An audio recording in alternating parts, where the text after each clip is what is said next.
Hi guys, what is up? It's Karen, aka cakedbybabyk, and welcome back to my channel. Today we are rating all the beauty products that I tried in the month of February. As you can tell, the box is really full. So we're gonna be here a while. Go do your chores, go get your food, get a snack, go get ready, I don't know, do something while I yap, and let's go ahead and get started. Gonna go through the miscellaneous hair care and body care items first because makeup is the bulk of today's video. First up is the Salon Perfect No Rinse Makeup Melt Brush Cleaner. I believe in my empties video from January, I had 2 brush cleaners from Cinema Secrets. Cinema Secrets is like a cult favorite, but the smell, the heavy vanilla scent, I cannot do. Not for me, babes. They also have a citrus scent that is more tolerable to me, but that is still very, very strong. This one, she works just as well, in my opinion, and she doesn't have that strong odor. Really liking her so far, and for the price, you can't beat it. I believe from Walmart, it's like $7, and on the Salon Perfect website is like $12. So I think the range that I've seen online, at least, is like $7 to $14. All right, next I only have one body care item, and it is the Josie Maran Body Scrub. Ignore when it says body butter on here, okay? I accidentally mixed up the tubs when I was squeezing the little refill bags in here. This is the scrub in the scent Topless Tangerine. You guys know I absolutely love the Josie Maran body butter in this scent. It smells so good. This consistency feels very nice. It's very scrubby. If you want to like scrub and feel your scrub sloughing off all the dead skin cells, I think you're really gonna like the consistency of this. What's holding me back though from really liking this is the fact that it leaves a moisture film on your skin. Some people may like that. So if that is for you, definitely check this out because a little bit does go a long way. However, for me, it's just, I don't know. I need to scrub and I need to feel like squeaky clean. There can't be any residue. I don't like when it leaves a film on the skin, and this unfortunately does. So I'm gonna give her a 1. I do love the granules. I love the texture of it, but the residue that it leaves behind, it's just not for me. So very unfortunate because I do love the body butter and I wanna love this so bad, but I just can't. I do think if you have dry skin though, this might be for you. Moving on to hair care, I tried a new shampoo and conditioner set this past month. These are from Shu Uemura. This is their Color Luster set, and it's supposed to be for color treated hair. I have bleached and color treated hair more towards the ends. Kind of hard to see right now, but it is bleached and color treated. Although I am trying to grow it out, it's been a process. For reference, I have very thin hair to begin with, so add in some bleach, add in some color. She's been going through it for the last few years, okay? In my opinion, the shampoo is just fine. However, the conditioner, I need this to be a little bit more hydrating. You know how when you use conditioner and you can just feel how smooth your hair gets if you have straight hair? You can just feel how smooth it gets when you're like wringing out the water. It doesn't feel completely smooth after I use this conditioner. I just need a little bit more hydration. These don't really wow me, so I think I'm just gonna give it like a 2.5, 3 for now. I'll give it a 3 because the shampoo is like, she's good. She's whatever. You guys know that once I'm committed, so I probably will continue to use these until I run out. However, it's nothing to write home about, unfortunately. Another hair product that I tried this past month is this hair mask from Crown Affair. First off, this smells so good. The Crown Affair signature scent is just so yummy and fresh smelling to me. I've used this mask, I think, probably 3 times during this past month.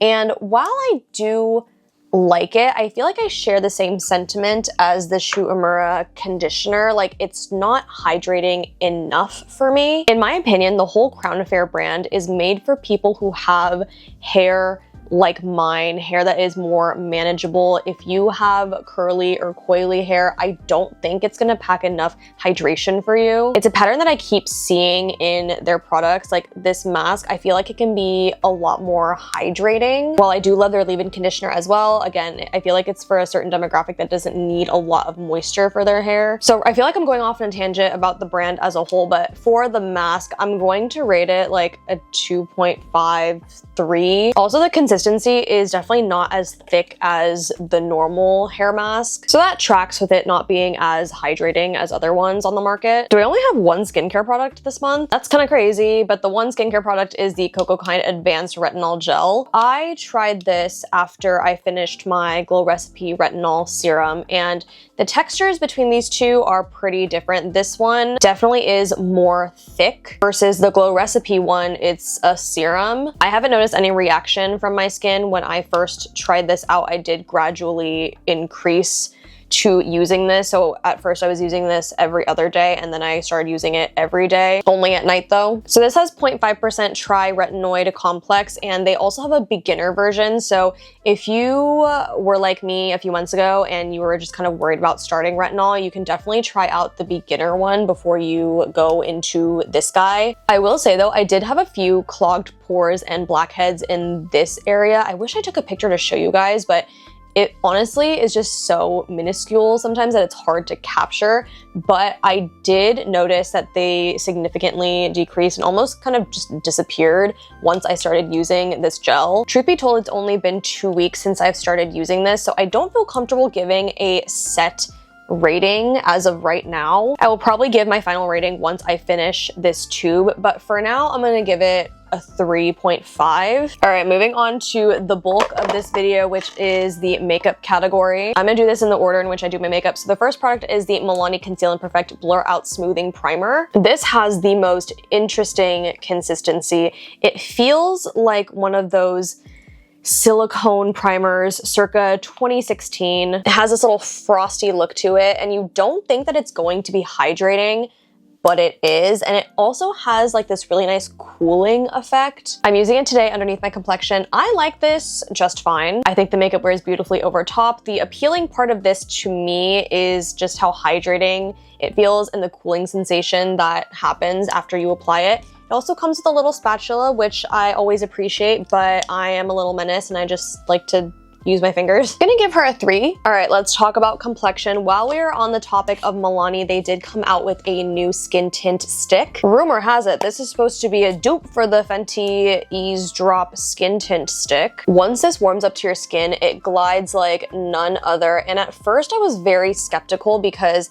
I am not a huge fan of any type of complexion stick because I have an oily combination skin type. Let's blend her out, shall we? It's a really nice natural finish, and very happy to report that I am a pretty big fan of this skin tint stick. Even though it glides and is very emollient, it still lasts on my oily combination skin. I even wore this during a 5-hour dance rehearsal where I was sweating up a storm and I still looked good at the end of it. So that is no simple feat, okay? I've been using this almost non-stop since I got it, so I'm gonna rate this a 4.7. Now, on the complete opposite end of the spectrum, we got drugstore and then we have luxury. This is the lmao foundation. This is actually the foundation that I'm wearing today, and I also did a wear test on this for my short form content, so go check that out if you are curious.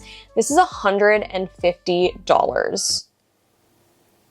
Now, do I think it looks absolutely stunning and beautiful? Yes. Do I also think that $150 is too exorbitant of a price tag to put on a foundation? Also, yes. She wears beautifully. It's very lightweight. However, for this price, she better be doing all the damn things. Okay, she better be helping me pay my taxes. Gonna rate her a 4. All right, let's talk about concealers. We have the new Wake Up Artist concealers from Morphe. These retail for $12, which I think is a pretty fair price point. I've been using this since I received this in PR, so it's been about like a week and a half. Now, before we get into the concealers, let's talk about the color correctors. I am not the biggest fan of these because I just don't think the tones are compatible with my undertones and my skin tone. On me, these pull very pink and I need more of a peachy tone, so we're just giving her like a 1.5, 2, just not compatible with me. However, I've really been enjoying the concealers. They come in 20 shades and the consistency is nice. It almost kind of feels like a gel cream to me. I would say coverage is more medium buildable. I really love the applicator. It's thick and juicy, just the way I like my applicators to be. If you guys are curious, I also did a wear test on this for my short form content, so go check that out if you haven't already. For me, I like these. I don't know if I will continue using them, so for that, they get a 3. Let's talk powders. I have one setting powder, one finishing powder. The setting powder is from Kosas. This is their newest launch. I use the shade Translucent Buttery. They came out with a total of 4 shades, one of which is a pink powder. Not a big fan of pink powders, and this is the only one that I've tried so far. This is the only one I will be trying now that I'm saying that, because the other ones are not my skin tone. Really love how the packaging comes with this little cover so the powder doesn't get everywhere. In full transparency, I tried this towards the end of this month, so I'm not gonna give it a concrete rating right now. I definitely have to use this for at least like 2 more weeks before I can give my final thoughts. Setting powders is just one of those categories where I really have to like dig my heels in and use it for a long time before I can decide whether or not I like it. So the jury is still out on this one. Stay tuned. I will probably continue using this in future videos. Now for this guy, this is the Morphe Cloud Light Soft Glow Veil, and it is a finishing powder. It's not a setting powder. It's supposed to give you just like that nice illuminated glow from within. You can go overboard with this. I went overboard with this when I was trying this in my video. On me, she can pull a little bit gray. I'm gonna continue using her a few more times to see if I can find a method that looks the best on me. However, if I'm looking into the future and my future self, I don't think that this is part of my future. I'm gonna do my due diligence and continue trying her out because that's what I do for a living. However, I am gonna rate her like a 2, a 2.5, just because I just don't see myself reaching for this again. Next, this is the Revolution Beauty Bronzer Stick. It comes in 5 shades, so not the best shade range, if I'm gonna be honest. She does retail for $9, so I guess, I don't know, they can afford to do a more expanded shade range. Obviously, this is a cream bronzer stick, but when you blend it out, it kind of dries down into a soft matte powdery finish. And because of that, I feel like it can become patchy really easily. When I tried this in my another full face of new makeup video, it did refuse to adhere to some parts of my cheeks. It was really patchy up here. I don't think I'm gonna be using her again, so she gets a 1. And she only gets a 1 simply because I like the texture of her. Next, moving on to blush. This is the Glow Recipe Watermelon Flush. First and foremost, Glow Recipe is a skincare brand, so I knew going into this that this was not going to be that pigmented. This is just not for me. I'm not the target demographic. I had to do 3 layers of this to get to the amount of pigment that is my preferred level of pigment. However, if you do have a lighter complexion than I do think it'll be easier for you to use this. This is really specific and random, but I can see the girlies with like the freckles peeking through, the ones that don't wear any like foundation or concealer and they just strictly wear like a bronzer and a blush. I think this would be really cute for that demographic. I'm not that demographic.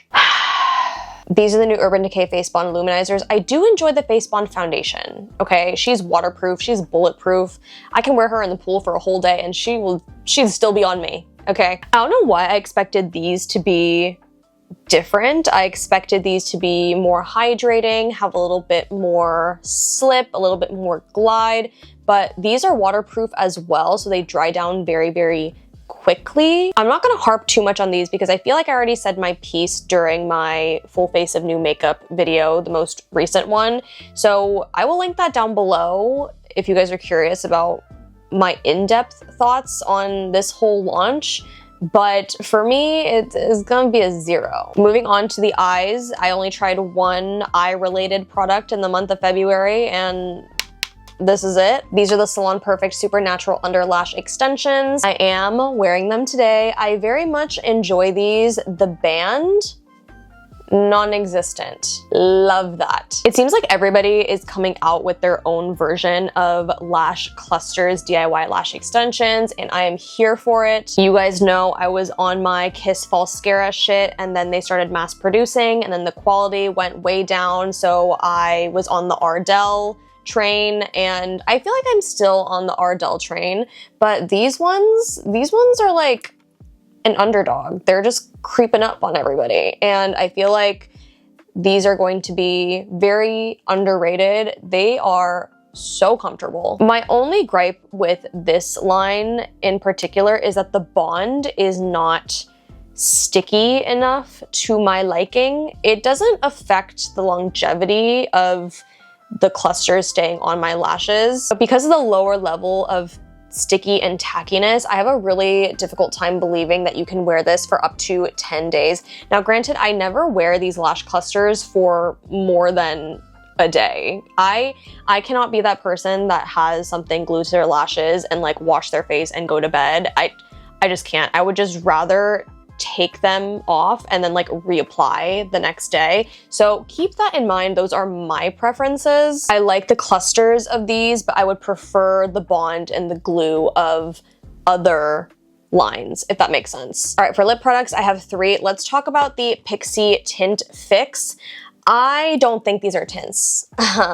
These are just whipped moussey lip products. Originally, I fully thought that these were supposed to be like the Rare Beauty lip oil dupes. Far from it, okay? They go on very glossy, but then they dry down into a soft matte finish. And then when you wipe it away, there's barely any tint there. Now, I am gonna give her a 1 because I do like how this shade looks on me. I like how the finish looks on me. However, if you're not living up to your marketing claims, what are you doing? I also tried the NYX fat oils for the first time. Definitely not bad, but definitely not something to write home about either. I like how glassy it is. I think this is a really good drugstore option. However, Buxom also came out with lip oils recently, and I fear I have a new favorite lip oil now. While I don't think that there's any comparison between these two, I am going to compare them for the sake of this video because they are in the same video. Definitely the NYX fat oils are more pigmented than the Buxom ones. The Buxom ones, in terms of consistency, is a little bit thinner, and they both have that same level of shine, but what really drives home the Buxom one for me is the fact that it is a plumping lip oil. And when you put it on, your lips feel cooling and like not tingly, but they just feel, I don't know, like liberated. That's like a really weird word to describe a lip product, but I just feel so good whenever I have a Buxom lip product on. I love the full-on plumping lip creams, so I already knew that I was gonna be kind of biased towards the lip oils, but they are so good. My one gripe with the Buxom ones is that I wish it had more pigment. If it had the level of pigment as the NYX one, I think it would be beyond perfect. So I am gonna give her a 4 and gonna give the NYX one a 3.5. And there you have it. All of the products that I tried in the month of February have been rated. If you guys have watched till the end of this video, I love you so much. I wanna give you a little forehead kiss. Let me know if you've tried any of these or if you want to try any of these. Let me know if you have the same thoughts as I do. Let me know if you have a differing opinion, because let's fight. Let's just yap in the comments. And with that being said, don't forget to like, comment, subscribe, thumbs up, all that good, and I'll see you guys in my next one. Bye.